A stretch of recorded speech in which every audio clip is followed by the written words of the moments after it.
চলুন জেনে নেই আজকের প্রথম আলো পত্রিকার প্রধান প্রধান শিরোনামগুলি। সংবিধান সংস্কার পরিষদ নিয়ে আলোচনা প্রশ্নে বিতর্ক, হট্টগোল।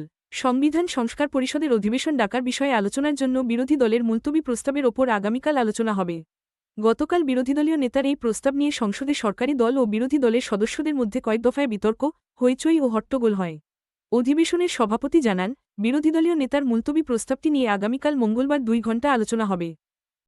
তেল না পেয়ে বিক্ষোভ, জব্দ 8,000 লিটার। যশোর, নেত্রকোনা ও গাজীপুরে পৃথক অভিযান চালিয়ে 8,000 লিটারের বেশি অবৈধভাবে মজুত করা জ্বালানি তেল জব্দ করা হয়েছে। জ্বালানি সংকটকে কাজে লাগিয়ে অতিরিক্ত মুনাফার জন্য এই তেল মজুত করা হয়েছিল বলে জানিয়েছে প্রশাসন।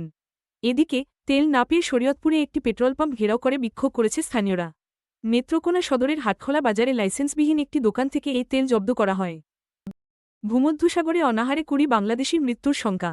লিবিয়া থেকে গ্রিস যাওয়ার পথে 6 দিন ধরে ভূমধ্যসাগরে ভেসে থাকা অন্তত 22 অভিবাসীর মৃত্যুর আশঙ্কা করা হচ্ছে।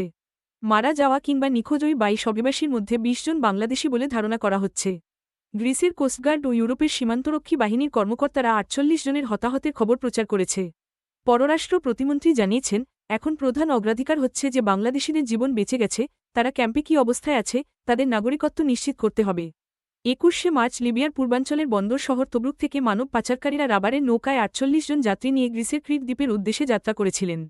উদ্ধার করা 26 জন নৌকারোহীর মধ্যে 21 জন বাংলাদেশের নাগরিক।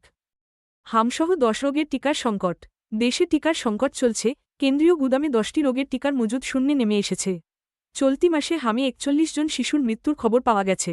স্বাস্থ্য মন্ত্রণালয় বলছে, টিকা কেনার ক্ষেত্রে জটিলতা দেখা দেওয়ায় এই পরিস্থিতি তৈরি হয়েছে। স্বাস্থ্যমন্ত্রী সর্দার মো. সাখাওয়াত হোসেন জানিয়েছেন, সরকার ইতোমধ্যে 604 কোটি টাকা বরাদ্দ করেছে এবং খুব শীঘ্রই টিকা সংগ্রহ করে দেওয়া শুরু হবে। হাম নির্মূলের কর্মসূচি ঝুঁকির মধ্যে পড়েছে বলে বিশেষজ্ঞরা মনে করছেন। যুদ্ধ বন্ধের আলোচনার মধ্যেই ইরানে স্থল অভিযানের প্রস্তুতি। ইরানে কয়েক সপ্তাহব্যাপী স্থল অভিযানের প্রস্তুতি নিতে শুরু করেছে যুক্তরাষ্ট্র, এমনটাই জানাচ্ছে মার্কিন সংবাদমাধ্যম ওয়াশিংটন পোস্ট। এরই মধ্যে কয়েক হাজার অতিরিক্ত মার্কিন সেনা প্রয়োজনীয় সামরিক সরঞ্জামসহ মধ্যপ্রাচ্যে পৌঁছেছেন। তবে ইরানের ভূখণ্ডে নামলে মার্কিন সেনাদের পুড়িয়ে মারার হুঁশিয়ারি দিয়েছে তেহরান। অতিরিক্ত প্রায় 3,500 মার্কিন সেনা মধ্যপ্রাচ্যে পৌঁছেছে। যুদ্ধ বন্ধে কূটনৈতিক তৎপরতার মধ্যেই এই স্থল অভিযানের প্রস্তুতি নেওয়া হচ্ছে। অন্যদিকে, যুক্তরাষ্ট্র জুড়ে ট্রাম্প বিরোধী বিক্ষোভে লাখ লাখ মানুষ ইরানের যুদ্ধের প্রতিবাদ জানিয়েছে। হরমুজে পূর্ণ সার্বভৌমত্ব চায় ইরান। যুক্তরাষ্ট্র ও ইসরায়েলের সঙ্গে চলমান যুদ্ধ বন্ধে এবার নতুন শর্ত জুড়ে দিয়েছে তেহরান। ইরান বিশ্বের অন্যতম গুরুত্বপূর্ণ জলপথ হরমুজ প্রণালীর ওপর নিজেদের পূর্ণ সার্বভৌমত্বের স্বীকৃতি চাইছে। একই সঙ্গে এই নৌপথ ব্যবহার করা জাহাজগুলো থেকে নিয়মিত টোল আদায়ের পরিকল্পনা করছে দেশটি।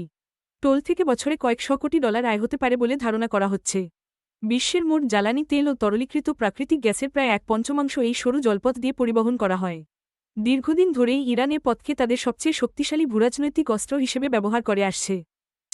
স্থলসেনা মোতায়েনের খবরে চাপে মধ্যস্থতাকারী পাকিস্তান। ইরানের বিরুদ্ধে যুক্তরাষ্ট্র ইসরায়েলের যুদ্ধে মধ্যস্থতা করতে গিয়ে চাপে পড়েছে পাকিস্তান।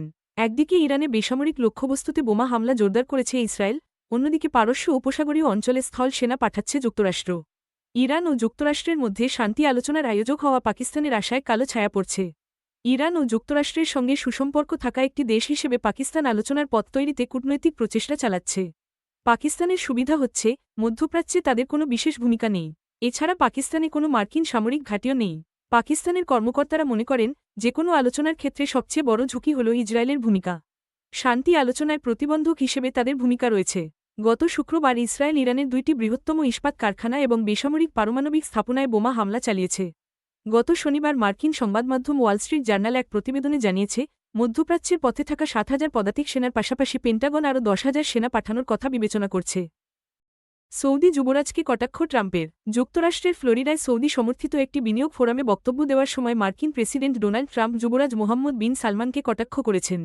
ট্রাম্প বলেছেন, যুবরাজ সালমান একসময় তার সম্পর্কে ভুল মূল্যায়ন করেছিলেন। যুবরাজকে মাথা নত করতে হবে, এমনটা তিনি ভাবতেও পারেননি বলে মন্তব্য করেন ট্রাম্প। যদিও পরে ট্রাম্প সৌদি যুবরাজের প্রশংসা করে তাকে চমৎকার মানুষ ও যোদ্ধা বলেছেন। কম ব্যয় বাজেট করার পরামর্শ। আগামী অর্থবছরের জন্য কম ব্যয় বাজেট করার পরামর্শ দিয়েছেন দেশের বিশিষ্ট অর্থনীতিবিদেরা। তারা বলেছেন, লক্ষ্যমাত্রা অনুযায়ী রাজস্ব আদায় না হওয়ায় আগামী 2026-27 অর্থবছরের বাজেট করতে হবে সতর্কতার সঙ্গে ও রক্ষণশীলভাবে। খরচের ক্ষেত্রে সরকারকে সাশ্রয়ী হওয়ার পরামর্শও দিয়েছেন তারা। রাষ্ট্রীয় অতিথি ভবন পদ্মায় অর্থ ও পরিকল্পনামন্ত্রীর সঙ্গে প্রাক বাজেট আলোচনায় অর্থনীতিবিদেরা এই পরামর্শ দেন। অর্থনীতিবিদেরা জ্বালানি তেলের আন্তর্জাতিক বাজার অস্থির হয়ে উঠলে আমদানি ব্যয় এবং জ্বালানি ভর্তুকির চাপ বাড়বে বলেও উল্লেখ করেন।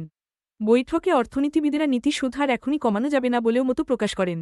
রাজস্ব আয় বাড়াতে এনবিআরের আধুনিকায়ন, স্বয়ংক্রিয়তা ও জবাবদিহি নিশ্চিত করার ওপর জোর দিয়েছেন তারা। এক বাজেটের চেয়ে বেশি অর্থ পাচার। বাংলাদেশ থেকে গত 10 বছরে বাণিজ্যের আড়ালে 6,830 কোটি মার্কিন ডলারের সমপরিমাণ অর্থ পাচার হয়েছে, যা বাংলাদেশি টাকায় 8,33,000 কোটি টাকার বেশি। এই বিপুল পরিমাণ অর্থ একটি অর্থবছরের জাতীয় বাজেটের চেয়েও বেশি। যুক্তরাষ্ট্রভিত্তিক আন্তর্জাতিক সংস্থা গ্লোবাল ফাইন্যান্সিয়াল ইন্টিগ্রিটি জিএফআই এর প্রতিবেদনে এই তথ্য উঠে এসেছে। প্রতিবেদনে বলা হয়েছে, এশিয়ার উন্নয়নশীল দেশগুলো থেকে অর্থ পাচার হওয়া 10টি দেশের মধ্যে বাংলাদেশ অন্যতম। মূলত আমদানি রপ্তানি কার্যক্রমে মিথ্যা ঘোষণার মাধ্যমে এই অর্থ পাচার করা হয়েছে। সেন্টার ফর পলিসি ডায়ালগের সম্মাননীয় ফেলো মুস্তাফিজুর রহমান বলেছেন, বাণিজ্যের আড়ালে অর্থ পাচার বন্ধ করতে রাষ্ট্রীয় পর্যায় থেকে দৃশ্যমান পদক্ষেপ নিতে হবে।